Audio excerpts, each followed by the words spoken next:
ಇದು ಮನುಷ್ಯರ ಲೋಕನ ಅಥವಾ ಪಿಶಾಚಿಗಳ ಸಂತೆನಾ? ಬೆಂಗಳೂರಿನಲ್ಲಿ ಕಳ್ಳರ ಸಂತೆ. ಸತ್ತವನ ಪ್ರಾಣಕ್ಕಿಂತ ಈರುಳ್ಳಿಯೇ ಮುಖ್ಯವಂತೆ. ಮಾಕಳಿ ಹೆದ್ದಾರಿಯಲ್ಲಿ ಅಸಲಿ ರಾಕ್ಷಸರ ದರ್ಶನ.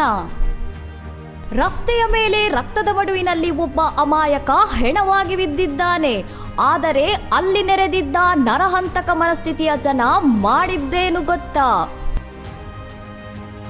ಒಬ್ಬ ವ್ಯಕ್ತಿ ಸಾವಿನ ಅಂಚಿನಲ್ಲಿ ಒದ್ದಾಡ್ತಿದ್ರೆ ಈ ಕಡೆ ಲಾರಿಯಿಂದ ಚೆಲ್ಲಿದ ಈರುಳ್ಳಿಗಾಗಿ ಕಚ್ಚಾಡ್ತಿದ್ದಾರೆ. ಒಬ್ಬನಿಗೆ ಚೀಲ ಬೇಕು, ಇನ್ನೊಬ್ಬನಿಗೆ ಬುಟ್ಟಿ ಬೇಕು.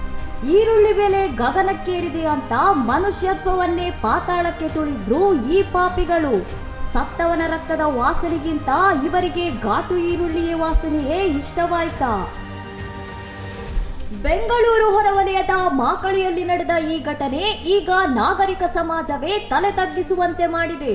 ಇನ್ನಷ್ಟು ಸುದ್ದಿಗಳಿಗಾಗಿ ನೋಡ್ತಾ ಇರಿ ಸೌರಂ ಟಿವಿ.